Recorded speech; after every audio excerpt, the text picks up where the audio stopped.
បងប្អូនខ្ញុំបានមកដល់ទីតាំងកន្លែងបើកបរសាក់លបងរថយន្ត Ford ប្រចាំឆ្នាំដ៏ធំរបស់គាត់ហើយដូចឃើញខាងក្រោយខ្ញុំអញ្ចឹងនេះគឺជាឧបសគ្គមួយដែលយើងត្រូវឆ្លងកាត់នៅថ្ងៃនេះអញ្ចឹងបញ្ជាក់ជូនបងប្អូនថាការបើកបរសាក់លបងនេះគឺធ្វើកាន់តែធំជាងឆ្នាំមុនទៀតដូចបងប្អូនឃើញស្រាប់អញ្ចឹងគឺ space ធំខ្លាំងមែនតើហើយបើនិយាយពីឧបសគ្គយើងឧបសគ្គមានច្រើនមែនតើទាំងពីឡើងទួលចោះផ្លូវល្អល់ផ្លូវគ្រោះហើយជាពិសេសក៏មានបើកលឿនទៅតាមលេខខ្សាច់ក៏ដូចជាសេរីផងដែរនិយាយទៅបើសិនជាលើឧបសគ្គគឺមានច្រើនខ្លាំងមែនតើហើយបើសិនជាបើកលើផ្លូវស្រួលក៏ដូចជាតេស្ត technology ក៏មានដូចគ្នាដែរហើយបើនិយាយពី Land Ford គឺមានច្រើនដូចគ្នាគ្រប់ model ទាំងអស់គឺមានតេស្តតារាយដូចគ្នាពីថ្ងៃ6រហូតដល់ថ្ងៃ8មិថុនាអញ្ចឹងឥឡូវខ្ញុំមកតេស្តហើយក៏ចង់បញ្ជាក់ជូនបងប្អូនដែរថាការពីព្រឹកមិញគាត់ក៏មានការសម្ពោធបើកកម្មវិធីដែរការធ្វើរឿងនេះសម្រាប់ខ្ញុំគិតថាគឺគាត់ធ្វើបានល្អមែនទែនព្រោះ space ក៏ធំជាងមុនហើយសំបីតែកន្លែងដែលអង្គុយរងចាំអីផ្សេងក៏ត្រជាក់ដែរអញ្ចឹងមិនមែនបានន័យថាបងប្អូនមកតេស្តឡានត្រូវអង្គុយក្រោមកម្ដៅថ្ងៃអត់ទេគឺមានរោងមានតង់មានម៉ាស៊ីនត្រជាក់មានកង្ហារអីត្រឹមត្រូវនិយាយទៅអង្គុយមកស្រួលខ្លួនភេសជ្ជៈក៏មានដែរអញ្ចឹងកុំឲ្យខាតពេលយូរនេះគឺជាឡានដែលខ្ញុំត្រូវតេស្តថ្ងៃនេះតោះទៅមើលលម្អិតរបស់ខ្ញុំទាំងអស់គ្នាថាខ្ញុំតេស្តឧបសគ្គអីគេខ្លះតោះអូខេបងប្អូនទាំងអស់គ្នាអញ្ចឹងឧបសគ្គទី1គឺយើងត្រូវឡើងទួលខ្ពស់ខាងនោះហើយអីដែលពិសេសហ្នឹងគឺយើងឡើងយើងចោះគឺបាច់ជន់ហ្គាជន់ប្រាំងទេប្រើតែមុខនេះគឺវាឡើងអូតូហ្វ្រាំងអូតូផ្ទាល់តែម្ដងអញ្ចឹងឥឡូវយើងទៅទាំងគ្នាអូខេបងប្អូនអញ្ចឹងឥឡូវខ្ញុំកំពុងតែ set ល្បឿន4គីឡូម៉ែត្រហើយជាមួយយើងឡើងទៅតាមជាក់ស្ដែងគឺខ្ញុំអត់ជន់ហ្គាទេគឺវាឡើងទៅខ្លួនឯងផ្ទាល់តែម្ដងអញ្ចឹងឥឡូវយើងក៏កាច់មក for high ដែរដើម្បីយើងប្រើមុខងារនេះបានអញ្ចឹងណាហើយគឺវាដំណើរការយើងចាំតែសេរីចកូតឲ្យតែត្រង់ផ្លូវទៅគឺបានហើយបងប្អូនឃើញអញ្ចឹងហើយពេលចោះវិញខ្ញុំប្រហែលជាថយបន្តិចអូខេអញ្ចឹងខ្ញុំក៏អត់ចន់ហ្គាដូចគ្នាគឺវាចាប់ហ្វ្រាំងឲ្យបន្តិចឲ្យអូខេ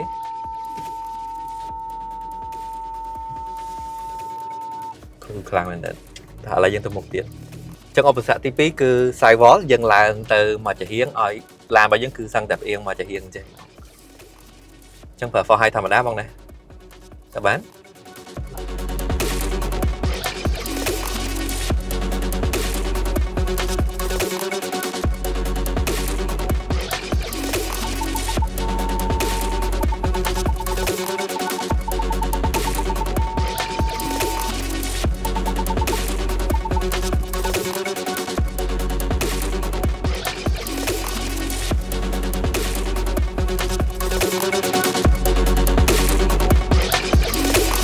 ចឹងឥឡូវយើងដល់ឧបសគ្គទី3គឺ set mode យើងបើកនៅលើខ្សាច់ហើយ editor បន្តហ្នឹងគឺយើងកាច់ drive mode ទៅ set mode ត្រូវទេបង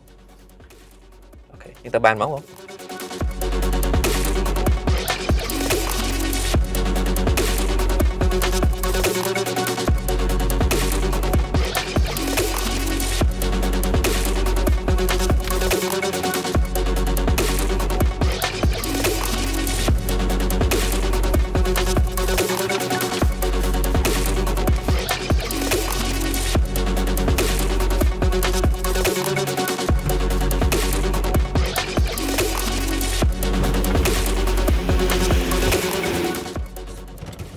គឺអានេះនៅលើផ្លូវ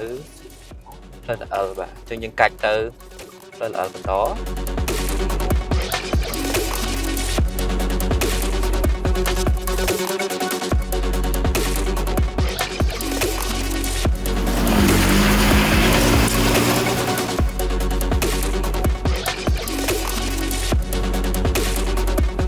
អូខេចឹងបន្តទៀតគឺយើងត្រូវចោះទឹកជំរឿ800មីលីម៉ែត្រ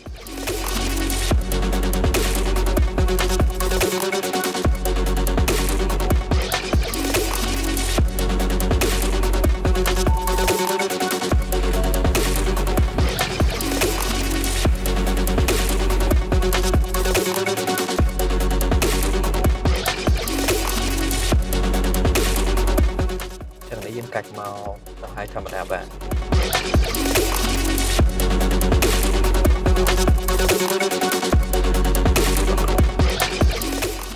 នេះនឹងប្រើ follow ដែរប្រើ follow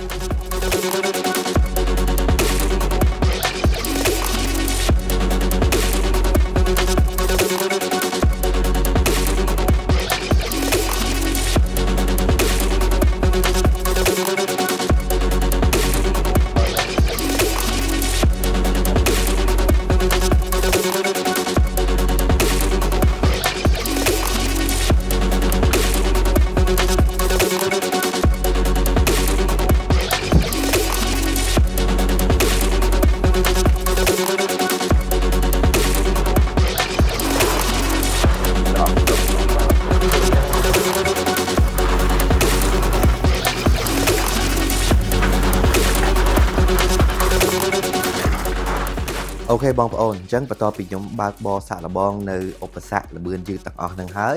យើងក៏បន្តតេស្តជាមួយនឹងប្រព័ន្ធសុវត្ថិភាពវិញម្ដងអញ្ចឹងបងប្អូនបានឃើញអញ្ចឹងយើងបានបង្ហាញពីរបៀបការប្រើប្រាស់នៃបច្ចេកវិទ្យារបស់ឡាននេះអញ្ចឹងណាហើយក៏យើងមានបើកបរនៅលើផ្លូវស្មាតផងដែរបន្តមកទៀតគឺជាមេវគ្គបញ្ចប់ផ្ទាល់តែម្ដងគឺយើងបើកបរលបឿនលឿននៅលើផ្លូវដែលលំបាកហើយសំខាន់នៅឆ្នាំនេះគឺយើងមានពីរប្រភេទទៀតទី1បើកបរផ្លូវលបឿនលឿននៅផ្លូវខ្សាច់ហើយនិងទី2គឺ drift អញ្ចឹងសម្រាប់ខ្ញុំចាប់ផ្ដើមដំបូងពីការបើកបរនៅលើផ្លូវលបឿនលឿនហើយខ្សាច់ហើយសម្រាប់បទពិសោធន៍នៃការអង្គុយម៉ងអូសម្រាប់ខ្ញុំគឺអែមខ្លាំងមែនតែននិយាយទៅអារម្មណ៍ទឹកនេះគឺកាន់តែល្អជាងមុនដោយសារអីយើងបើកបរនៅលើផ្លូវខ្សាច់ពិតដែលមានឧបសគ្គនៅសងខាងដូចបងប្អូនគឺអញ្ចឹងមានលូមានថ្មមានអីសងខាងចឹងទៅអញ្ចឹងវាធ្វើអារម្មណ៍យើងកាន់តែរន្ធត់ទៀតអញ្ចឹងណាក៏ប៉ុន្តែអីយើងអាចបើកបរជាមួយនឹងអ្នកជំនាញជាមួយនឹងឡាន Ford Ranger Raptor មួយទៀតគឺអង្គុយខាងក្នុងហ្នឹងគឺមកអែមតតែម្ដងប៉ុន្តែយ៉ាងណាគឺអារម្មណ៍គឺរំភើបហើយរន្ធត់ខ្លាំងមែនតើអញ្ចឹងបងប្អូនបានឃើញអញ្ចឹង drift មកកាច់ទៅកាច់មកហើយបើទោះបីជាស្ថានភាពកំពុងតែអារម្មណ៍ស្រិចធ្វើឲ្យខ្សាច់កាន់តែពិបាកបើកបរជាងមុនក៏ប៉ុន្តែនៅតែអត់មានបញ្ហាដដែលនិយាយទៅបទពិសោធន៍នៃការបើកបរនេះគឺអែមខ្លាំងមែនតើបន្ទាប់ពីបើកបរលបឿនលឿននៅលើខ្សាច់ហើយដល់ពេលដែលយើងត្រូវ drift វិញម្ដងហើយដូចបងប្អូនឃើញច្រើនចឹងគឺ drift ជាមួយនឹងឡាន pick up ផ្ទាល់តែម្ដងនិយាយទៅសម្រាប់ខ្ញុំ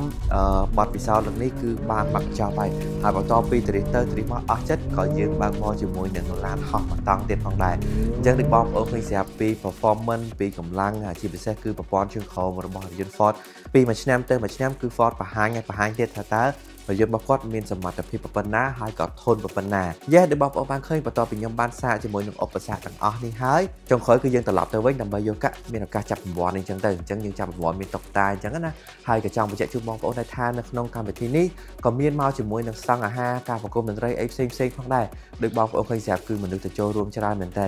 យេសម្រាប់ខ្ញុំគឺបទពិសោធន៍ល្អមែនតើនៅក្នុងការចូលរួមកម្មវិធីតេស្តdriveរបស់ Ford ដ៏ធំប្រចាំឆ្នាំរបស់គាត់ហើយបើសិនជាគាត់រៀបចំព្រឹត្តិការណ៍នេះនៅឆ្នាំក្រោយៗទៀតប្រកាសណាស់ខ្ញុំក៏ទៅចូលរួមដូចគ្នាអរគុណសម្រាប់ការទស្សនាពីខ្ញុំពីទូហើយយើងនឹងជួបគ្នានៅវីដេអូក្រោយបាយបាយ